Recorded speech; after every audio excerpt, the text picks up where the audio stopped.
Hey, what's going on, Trojan family? Welcome to the Salute to Troy podcast here on the LAFB network. Big game this Saturday. USC travels to Champaign. Well, they've already traveled. They left on Thursday. They're probably in the air as we're recording this, much to the delight of many Trojan fans. But we're going to preview this game. Joining me, as always, the Madman, looking great as usual. How we doing, my friend? Doing well, Ryan. Great to see you as always, and excited to talk Trojan ball here. 9 a.m. start time on Saturday. Get those alarm clocks ready, eh? Yeah, it's kind of great because there's a lot of good games on Saturday just across collegiate football. Plus, you got the Ryder Cup going on. So get the Trojans nice and early. Don't have to be like, for fans, don't have to be nervous all day. And you can get the game out of the way, hopefully a win, and then enjoy what we got. Penn State, Oregon. We got Bama, Georgia. Like, there's some good games on Saturday. Some good games, man. I'm looking forward to that Penn State, Oregon game. I got some friends who are Penn State alums. They're going, and it's white out at night. And so that's going to be a real interesting one for sure. Yeah. There's a lot of good ones. So if you are unfortunately at a wedding on Saturday, we have a boycott fall wedding shirt on LAFBnetwork.com. Make sure to pick up one of those up.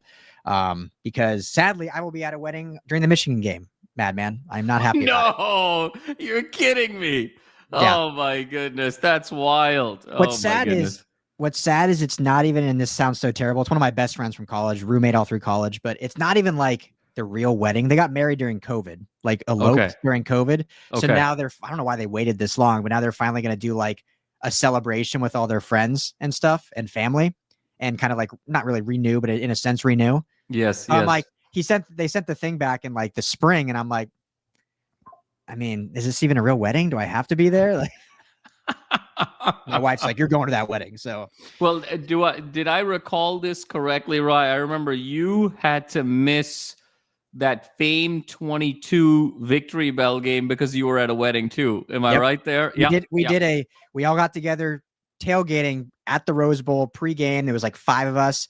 And before the game started, then I had to drive to Moreno Valley, all the way to Moreno Valley for another wedding. I'm like, and I can't even like, what's sad is I can't even gripe that much because my damn wedding was September 30th. It was a fall wedding. So it's like, it is the best time, like temperature wise for weddings, but man, it's brutal. Let me ask you a question before we dive into it, right? Are you going to wear the boycott shirt while you're there?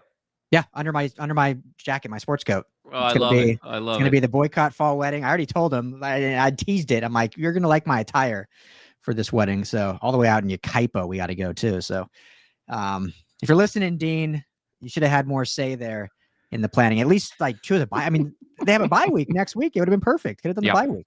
I mean, SC only plays 2 games in October. So it could have been really any time. Basically not that weekend, you would have gotten it right. But and you just in general, their home schedule, like this is their best game of the entire outside. You want to do Iowa, you want to do Northwestern, you want to do UCLA. That's fine. But the one marquee game, absolutely, my goodness. Brutal. But anyway, we'll talk about that in 2 weeks. So that's my life. Hopefully it's not your guys' life, and hopefully no one's life this Saturday watching this great slate of football. So the recap then that week is really going to be, you're going to be talking obviously about wardrobes and, the meals and, the cutlery and the flowers. Yeah. Yeah. That'll be my contribution to the live Victory Sunday show. So not real, perpetually good information there, but so real quick before we dive into this grain, let's talk about our friends over at Sleeper. If you have not already, download the Sleeper app, #1 sports app in the land. When you do, go use our promo code USC LAFB when you make your first deposit. You may ask, why am I making a deposit for a season-long fantasy football app? Well, there's so much more than just fantasy football, Madman, as you know. They've got the great daily pick'ems you can do across any sport. Just pick 2 to 8 players. You're picking more or less passing yards, touchdowns, rushing yards. Stack those up, win some real money. So when you use USC LAFB, you're going to get a up to $100 match bonus. If you don't want to put $100, just put in $10. They'll give you $10 free to play with. Have some fun, win some money. Tell them the guys over at USC LAFB sent you. So Illinois absolutely dog walked last week against Indiana. What was it? 63-10, I think was the final. That's correct. I'll just ask you this at the top, Madman. Like, I thought Illinois was a little overrated going into the season. Like they were, I think, the highest ranked, like 9th. We all know the AP is basically a joke, so we all knew that was an over ranking. I don't believe they're as bad as last week's looked. I think that was just a really bad game, and Indiana was just humming on all cylinders. What's your just overall kind of summation of Illinois as a program in 2025? Yeah, no, it's a great question, Ryan. I think going into the season, we thought this was going to be one of the 3 or 4 truly marquee games of the season. And then I think after last week, we think this is going to be sort of a cakewalk. And I think the truth of the matter is it is somewhere in between. They were not quite as good as number 9, but they're not as bad as what was indicated last week. I completely agree with you. This is sort of a hard team to assess a little bit, Ryan, because they're sitting at 3-1. 2 kind of cakewalk games. So you sort of put those aside against the likes of Western Michigan, Western Illinois. And then you got the 2 other games that they played. They played this game against Duke, won by 26. And then, as you mentioned, the blowout loss. I mean, blowout is also an understatement in that game to Indiana at 63-10. I can't recall a top 10 team losing by 50 plus the last time that happened. That's just an insane. Yeah, I'm still comprehending that. But what's interesting, Ryan, is they, in that Duke game that they won 45-19, they still got outgained in that game. 410 total yards for Illinois, 438 total yards for Duke. It was 5 Duke turnovers that really propelled Illinois to have the lead, and they really pulled away late in that game. And then when you saw how Duke did it, really did it through the air, to the tune of nearly 400 yards. And then when you saw what happened last week with Indiana, 579 they gave up, more on the ground than the air. So I think there's some significant questions defensively about Illinois. They lost their primary defensive back, Xavier Scott, out for the season. But having said all of that, on paper, when you sort of look at those stats, you think the Trojans are just going to roll seamlessly. But I think, Ryan, Brett Bielema, a very proud coach, a guy who's made his money developing offensive lines and defensive lines in the trenches. This is their home game, their homecoming game, which is sort of controversial in and of itself. But they're essentially playing for their season on Saturday, given where they started, now with already this one conference loss. I think we're going to get a very inspired effort. I think we're going to get their best punch going into this game. So I know the narrative right now is all about them losing by 53 last week. But that, I think, is the beauty of college football, that each week sometimes is its own independent event. And I think the power of playing at home, particularly in the Big Ten, I think is going to be significant. So that's why I think this is going to be a more competitive, more of a dogfight than I think a lot of people believe it's going to be on paper, because that's my sort of initial assessment of Illinois. Yeah, I agree. I mean, this is still, regardless of what happened, I think everyone needs to almost forget last week. Like, this is still USC's toughest opponent up to this point. And the fact that it's a road game obviously makes it that much tougher. So, I mean, this is probably, Madman, you can correct me, you're more of a historian than me, but this is, again, throw last week away, this is probably the best Illinois team since Juice Williams and Rashard Mendenhall. Like, absolutely.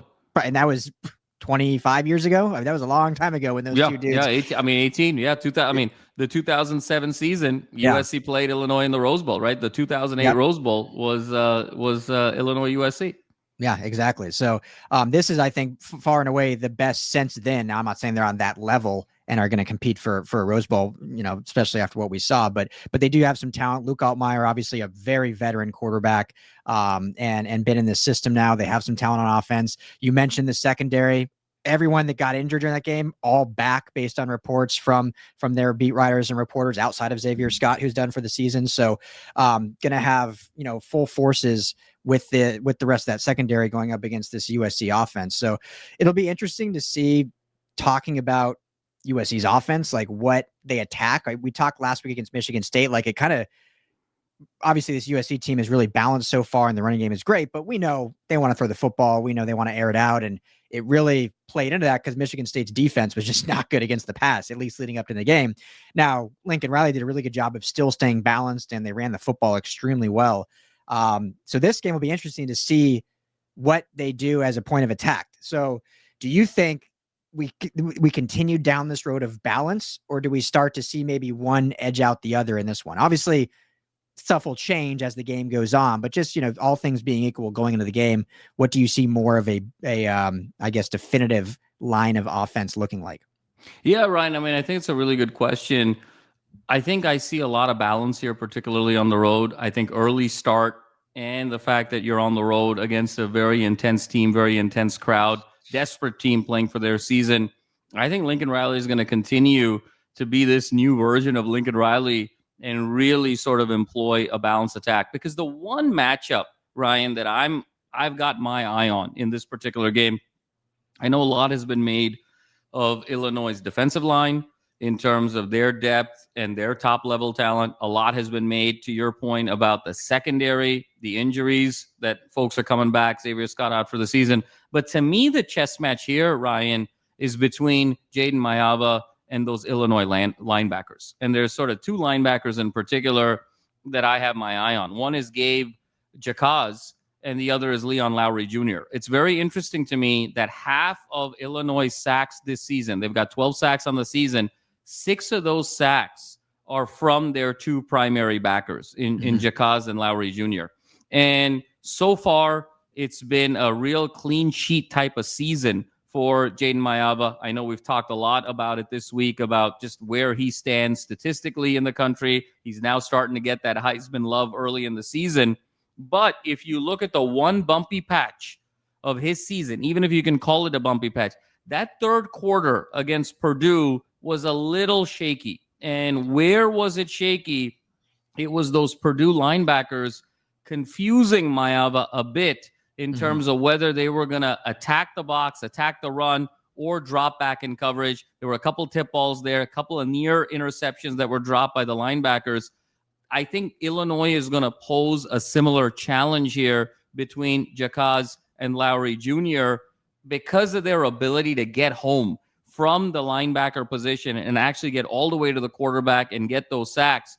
I think their top line speed and straight line speed to get to the quarterback, but also their ability to sort of drop back in coverage. I think there's going to be a little bit of a chess match here. I think Mayava has been the beneficiary in that Purdue game of that 3-3-5 formation, a little bit of a light box. We talked about it last week. Michigan State, 0 sacks, 0 TFLs against USC. Mayava was pretty upright most of that game. I think a little bit of disguised pressure, perhaps a little bit of confusion from those backers. I think that's where it's going to be a very interesting chess match to me. And I think because of that, it may take Mayava a little bit of time to dissect this defense. And that's why I think Lincoln Riley's really going to double down on the balance. Yeah.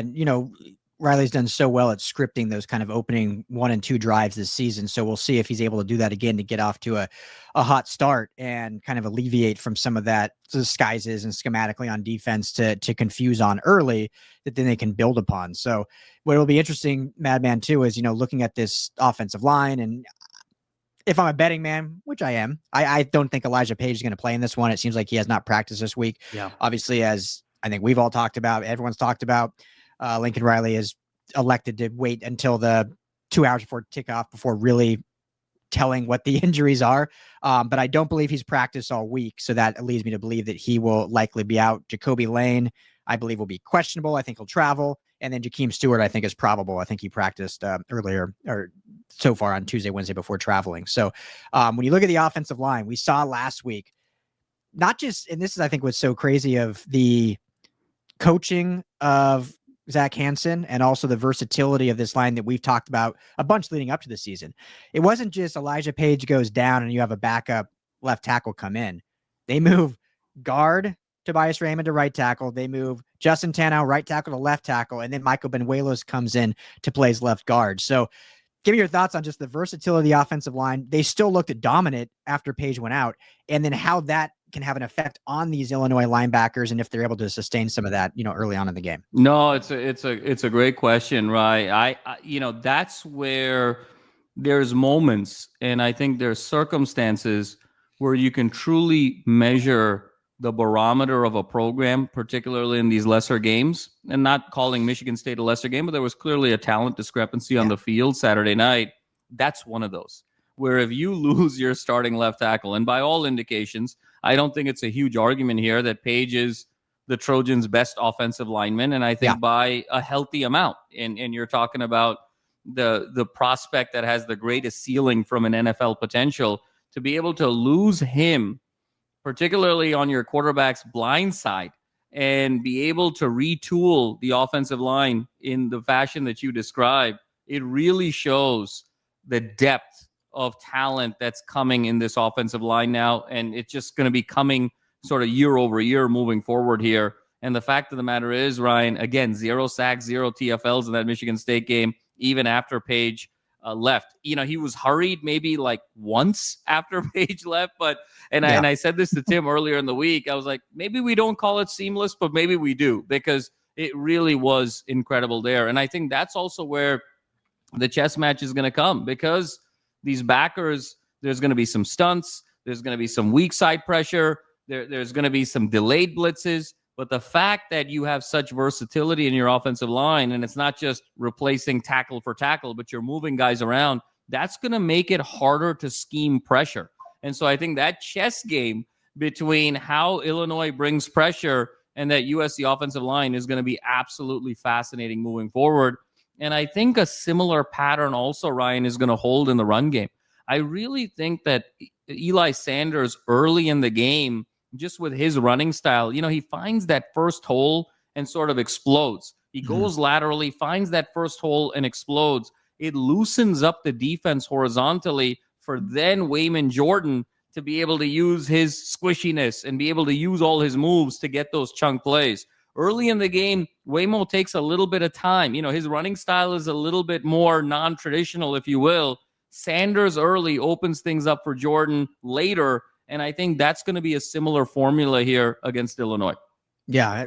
We said this before, these backs, I still see the Waymo comp to LaDainian Tomlinson, just his style of play. We don't know. I don't know about the trajectory of having that kind of career, but I think that style of running, just the kind of how he's able to one cut. And Eli Sanders, I see a lot of like Le'Veon Bell, the way he just slow plays it and then just hits that hole and takes off. I think he has better breakaway speed than Le'Veon Bell, but Le'Veon Bell had a career and became famous for like walking to the line of scrimmage and then just blasting through the hole.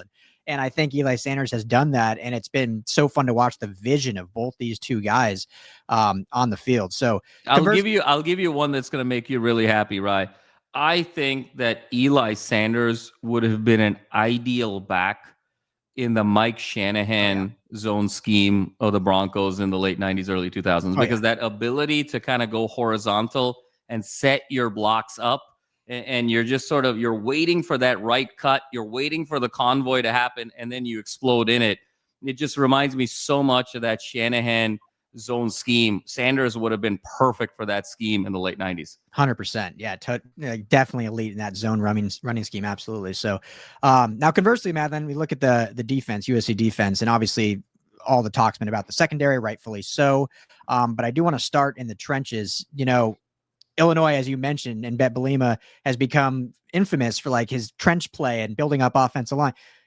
Indiana had 24 pressures last week and 8 sacks. I mean, it was a turnstile just getting through to Luke Ottmeyer at will. I expect them to bounce back and have a better game. I expect the offense to bounce back and have a better, I think they're a better offense than 10 points.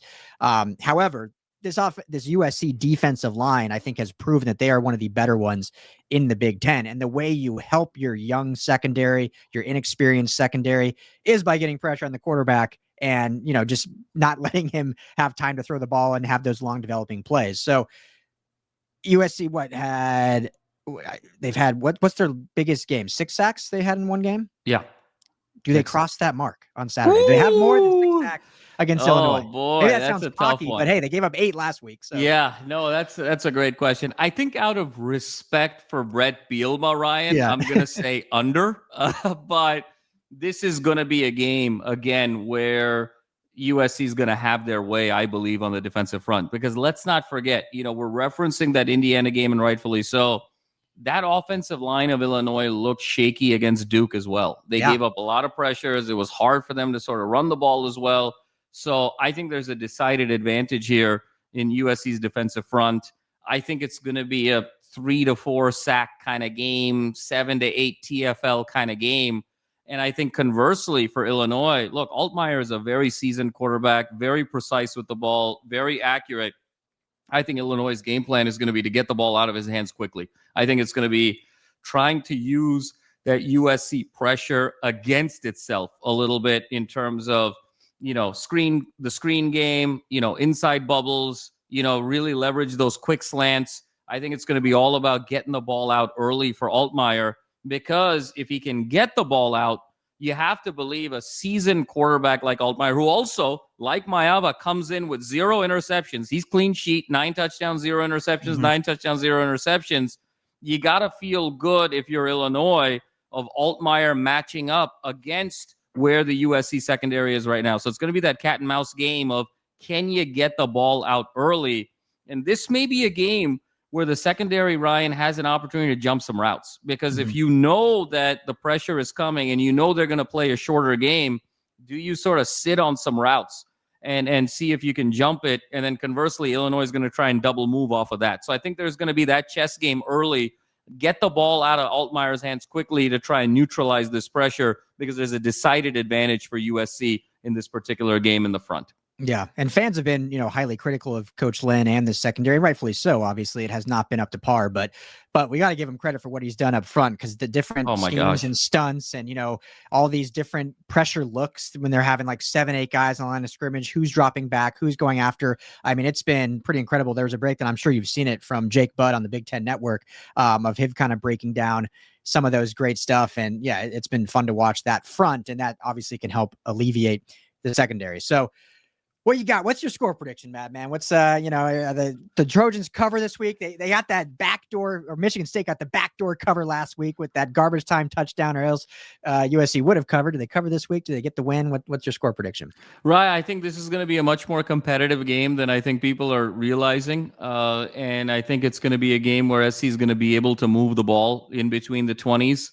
And I think the question is going to be, can they continue to execute in that red zone, particularly on the road? I think SC is going to win.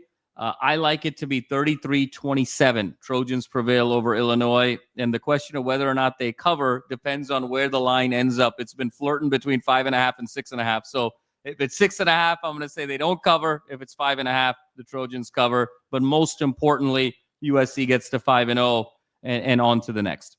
Yeah. Right now, at least on BetOnline, they're a 7-point favorite now. It went up even more. Okay. So I'm going to say no cover. I'm going to say no cover off of the 7. 33-27 Trojans. Whew, that's going to be a good game. Fans are going to be sweating. I agree. This is definitely going to be a bigger battle. Anytime a road game, you just automatically, it's going to be a closer a match than what kind of, again, we just throw last week out of the window. That's not what it's going to look like. So I do still like the Trojans. I think they just have so much in front of them, and we've seen the growth week after week after week. And I think they put another one together. I think the offense is going to have another really dynamic game. They put up 33 against Purdue, and a lot of that was 3 or 4 failed red zone attempts that they settled on field goals.